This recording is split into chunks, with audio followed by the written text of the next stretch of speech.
Merhaba, hoş geldiniz. Kanalıma ve mutfağıma sefalar getirdiniz. Bugün çok sevdiğim bir izleyicimin isteği üzerine hemen tavada kolayca kestane yaptık. Çok lezzetli oldu. Hadi buyurun geçelim tarife.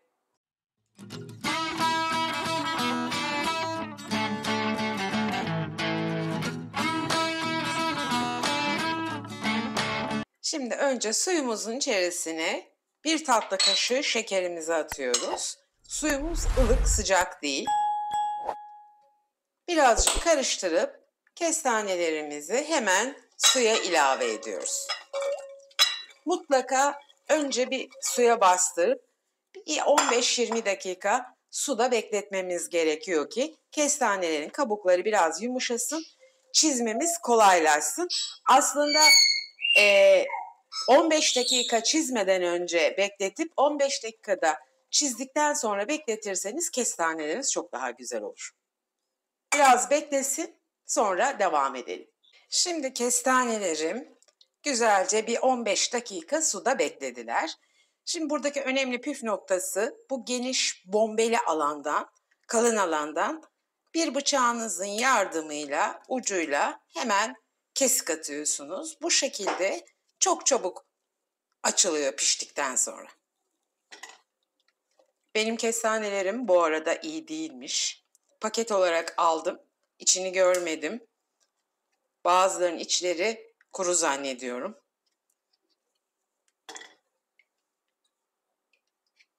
Bütün kestanelerimi bu şekilde şimdi çizeceğim.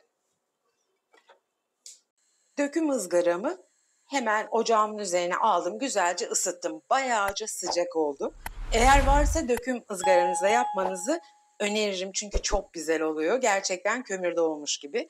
Şimdi bir başka püf noktası da bu çizdiğimiz kestanelerin çizik bölümlerini tavamıza yerleştiriyoruz. Mutlaka çizik kısmı önce alta gelecek ve oradan piştikçe kabukları çok güzel açılacak.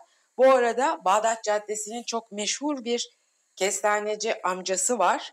Gerçekten çok leziz oluyor kestaneleri. Ondan aldım bu tarifi. Çünkü onun kestanesinin lezzeti bambaşka. Açılması, lezzeti tabii ki kestanesinin cinsinden de kaynaklı. Mesela ben bugün bir marketten kapalı olarak, paket olarak getirttim. Hiç güzel çıkmadı. Lütfen bana kızmayın. Bu zamanda kestane çok pahalı olmuş, kilosu 250-300 lira. Kestane mi yapılır demeyin. Çok sevdiğim, çok değerli bir izleyicim Instagram'dan Ayşe Hanımcığım rica etti. Onun ricası üzerine, onu kırmamak üzere bu videoyu çekiyorum. Malum Aralık ayı da geldi, yılbaşı da yaklaştı. Havalar da soğuyor. Öyle çok nadir de olsa arada bir nefsimizi köreltecek kadar bir 250 gram yarım kiloluk yapabiliriz ve arzu edenlere de göstermek istediğim için bu videoyu çekiyorum. Kızmayın lütfen bana, ben de farkındayım fiyatların maalesef.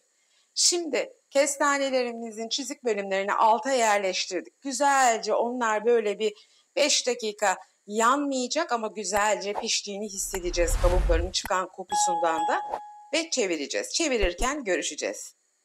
Şimdi kestanelerimiz çok güzel pişti görüyorsunuz ve kapakları da açıldı kestiğimiz yerden. Hemen çeviriyoruz. Ben biraz böyle güzelce pişmesini seviyorum. İçinde kestaneler de böyle biraz kahverengi olsun. Yaklaşık bir 15 dakika yüksek ateşte ama pişirdim.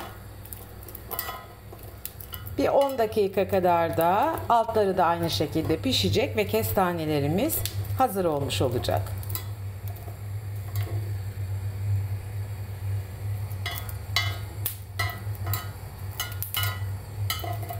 Kestanelerimiz çok güzel pişti. Artık çıkartabiliriz. Hemen çıkartıyorum. Biraz ılıtıp iç dokusunu öyle göstereceğim size nasıl kolay soyulduğunu. Çok sıcak, kestane sıcak yenir ama yine de biraz ılınsın. Kestanelerimiz çok güzel bir şekilde piştiler. Hemen şöyle göstermek istiyorum. Bakın arkadaşlar ne kadar kolay çıkıyor. Muhteşem bir lezzet. Bir tane daha göstermek istiyorum hemen. Ayıklanması bu kadar kolay, lezzetli, şahane kestaneler yaptık. Siz de evinizde fırın kullanmadan bu yöntemle güzel kestaneler yapabilirsiniz. Sanki sokak kestanecisinden alınmış gibi.